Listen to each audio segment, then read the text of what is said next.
Título 4. Da prescrição e da decadência. Capítulo I. Da prescrição. Seção I. Disposições gerais. Artigo 189. Violado o direito, nasce para o titular a pretensão, a qual se extingue, pela prescrição, nos prazos a que aludem os arts. 205 e 206.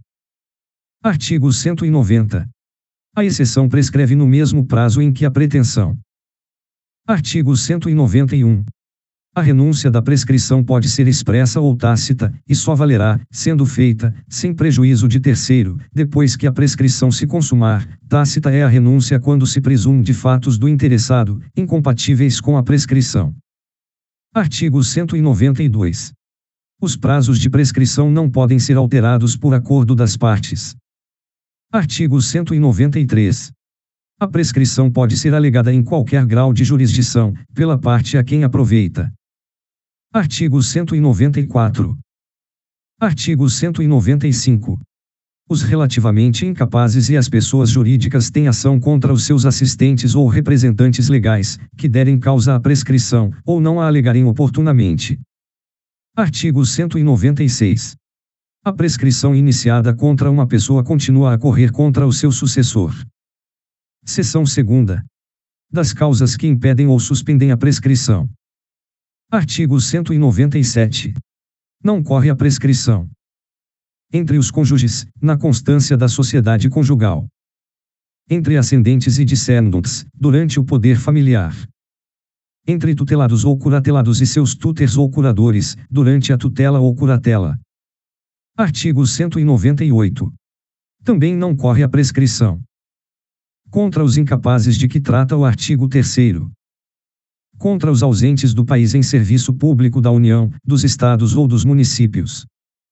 Contra os que se acharem servindo nas Forças Armadas, em tempo de guerra. Artigo 199. Não corre igualmente a prescrição, pendendo condição suspensiva, não estando vencido o prazo, pendendo ação de evicção. Artigo 200. Quando a ação se originar de fato que deva ser apurado no juízo criminal, não correrá a prescrição antes da respectiva sentença definitiva. Artigo 201. Suspensa a prescrição em favor de um dos credores solidários, só aproveitam os outros se a obrigação for indivisível.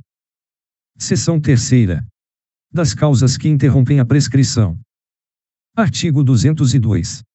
A interrupção da prescrição, que somente poderá ocorrer uma vez, dar-se-á por despacho do juiz, mesmo incompetente, que ordenar a citação, se o interessado a promover no prazo e na forma da lei processual. Por protesto, nas condições do inciso antecedente. Por protesto cambial.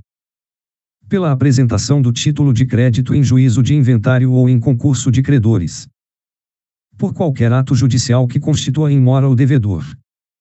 Por qualquer ato inequívoco, ainda que extrajudicial, que importe reconhecimento do direito pelo devedor. Parágrafo único. A prescrição interrompida recomeça a correr da data do ato que a interrompeu, ou do último ato do processo para a interromper. Artigo 203. A prescrição pode ser interrompida por qualquer interessado. Artigo 204. A interrupção da prescrição por um credor não aproveita aos outros, semelhantemente, a interrupção operada contra o codevedor, ou seu herdeiro, não prejudica aos demais coobrigados. Primeiro, a interrupção por um dos credores solidários aproveita aos outros, assim como a interrupção efetuada contra o devedor solidário envolve os demais e seus herdeiros. Segundo, a interrupção operada contra um dos herdeiros do devedor solidário não prejudica os outros herdeiros ou devedores, senão quando se trate de obrigações e direitos indivisíveis. Terceiro, a interrupção produzida contra o principal devedor prejudica o fiador. Seção 4ª. Dos prazos da prescrição. Artigo 205. A prescrição ocorre em 10 anos, quando a lei não lhe haja fixado prazo menor. Artigo 206. Prescreve. Primeiro, em 1 ano. A pretensão dos hospedeiros ou fornecedores de víveres destinados a consumo no próprio estabelecimento, para o pagamento da hospedagem ou dos alimentos. A pretensão do segurado contra o segurador, ou a deste contra aquele, contado o prazo. Para o segurado, no caso de seguro de responsabilidade civil, da data em que é citado para responder à ação de indenização proposta pelo terceiro prejudicado, ou da data que a este indeniza, com a anuência do segurador. Quanto aos demais seguros, da ciência do fato gerador da pretensão. A pretensão dos tabeliães, auxiliares da justiça, serventuários judiciais, árbitros e peritos, pela percepção de emolumentos, custas e honorários. A pretensão contra os peritos, pela avaliação dos bens que entraram para a formação do capital de sociedade anônima, contado da publicação da ata da Assembleia que aprovar o laudo. A pretensão dos credores não pagos contra os sócios ou acionistas e os liquidantes, contado o prazo da publicação da ata de encerramento da liquidação da sociedade. Segundo, em 2 anos, a pretensão para haver prestações alimentares, a partir da data em que se vencerem. Terceiro, em 3 anos. A pretensão relativa a aluguéis de prédios urbanos ou rústicos. A pretensão para receber prestações vencidas de rendas temporárias ou vitalícias. A pretensão para haver juros, dividendos ou quaisquer prestações acessórias, pagáveis, em períodos não maiores de 1 ano, com capitalização ou sem ela. A pretensão de ressarcimento de enriquecimento sem causa. A pretensão de reparação civil. A pretensão de restituição dos lucros ou dividendos recebidos de má-fé, correndo o prazo da data em que foi deliberada a distribuição. A pretensão contra as pessoas em seguida indicadas por violação da lei ou do estatuto, contado o prazo.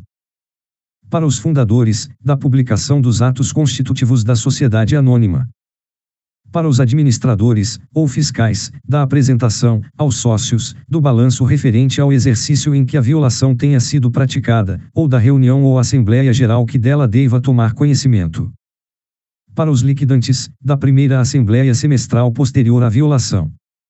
A pretensão para haver o pagamento de título de crédito, a contar do vencimento, ressalvadas as disposições de lei especial. A pretensão do beneficiário contra o segurador, e a do terceiro prejudicado, no caso de seguro de responsabilidade civil obrigatório. Quarto, em 4 anos, a pretensão relativa à tutela, a contar da data da aprovação das contas. Quinto, em 5 anos. A pretensão de cobrança de dívidas líquidas constantes de instrumento público ou particular. A pretensão dos profissionais liberais em geral, procuradores judiciais, curadores e professores pelos seus honorários, contado o prazo da conclusão dos serviços, da cessação dos respectivos contratos ou mandato. A pretensão do vencedor para haver do vencido o que despendeu em juízo. Capítulo 2. Da decadência. Artigo 207. Salvo disposição legal em contrário, não se aplicam à decadência as normas que impedem, suspendem ou interrompem a prescrição. Artigo 208. Aplicar-se à decadência o disposto nos arts. 195 e 198, inciso I. Artigo 209.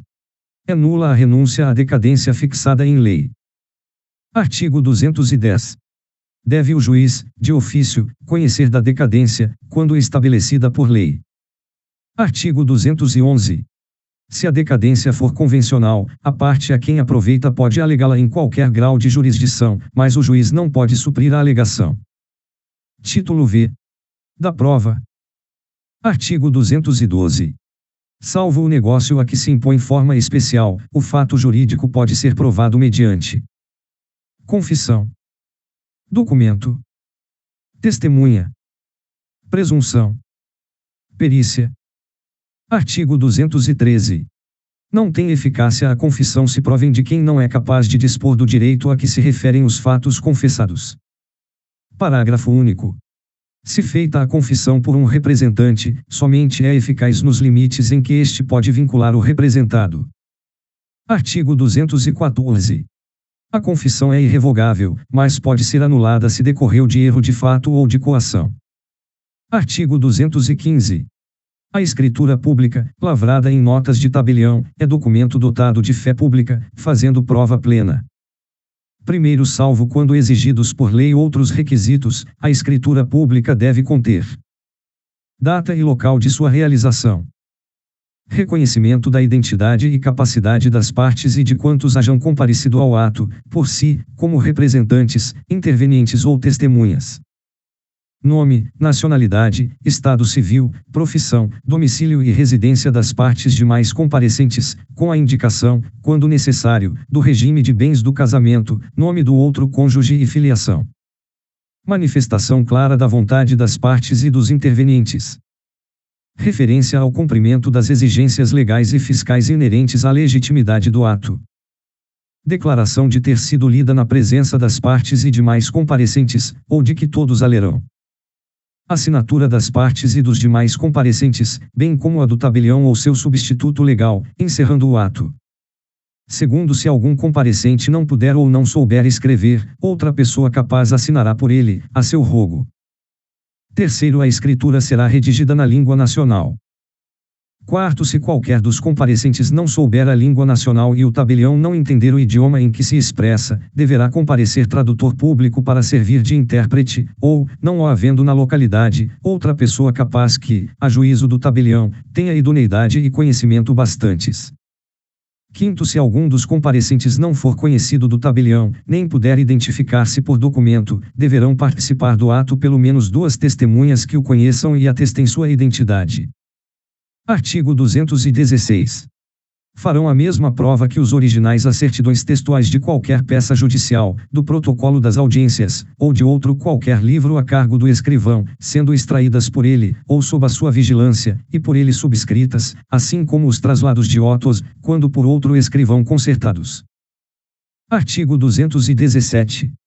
Terão a mesma força probante os traslados e as certidões, extraídos por tabelião ou oficial de registro, de instrumentos ou documentos lançados em suas notas.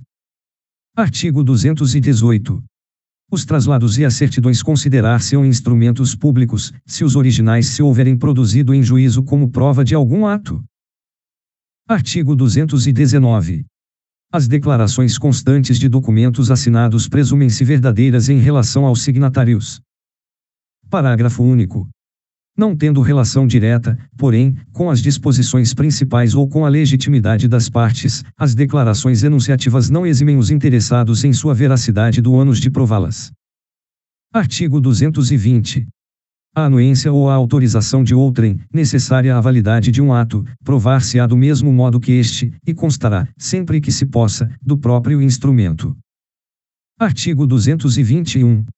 O instrumento particular, feito e assinado, ou somente assinado por quem esteja na livre disposição e administração de seus bens, prova as obrigações convencionais de qualquer valor, mas os seus efeitos, bem como os da cessão, não se operam, a respeito de terceiros, antes de registrado no registro público. Parágrafo único. A prova do instrumento particular pode suprir-se pelas outras de caráter legal. Artigo 222. O telegrama, quando lhe for contestada a autenticidade, faz prova mediante conferência com o original assinado. Artigo 223. A cópia fotográfica de documento, conferida por tabelião de notas, valerá como prova de declaração da vontade, mas, impugnada sua autenticidade, deverá ser exibido o original. Parágrafo único.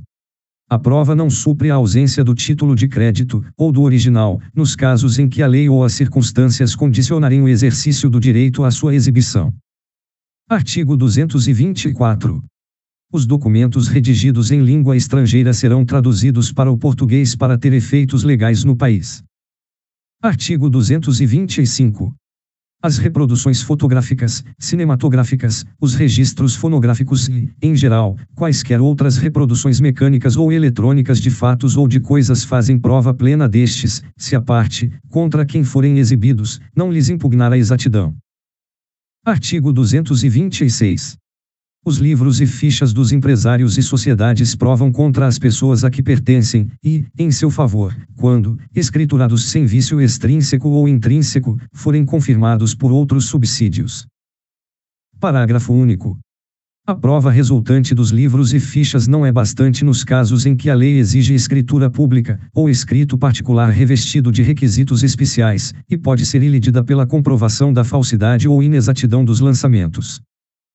Artigo 227. Parágrafo único. Qualquer que seja o valor do negócio jurídico, a prova testemunhal é admissível como subsidiária ou complementar da prova por escrito. Artigo 228. Não podem ser admitidos como testemunhas os menores de 16 anos. Quarta, o interessado no litígio, o amigo íntimo ou o inimigo capital das partes. Os cônjuges, os ascendentes, os descendentes e os colaterais, até o terceiro grau de alguma das partes, por consanguinidade ou afinidade. Primeiro, para a prova de fatos que só elas conheçam, pode o juiz admitir o depoimento das pessoas a que se refere este artigo. Segundo, a pessoa com deficiência poderá testemunhar em igualdade de condições com as demais pessoas, sendo-lhe assegurados todos os recursos de tecnologia assistiva. Artigo 229. Revogado. Artigo 230. Revogado. Artigo 231. Aquele que se nega a submeter-se a exame médico necessário não poderá aproveitar-se de sua recusa. Artigo 232. A recusa à perícia médica ordenada pelo juiz poderá suprir a prova que se pretendia obter com o exame.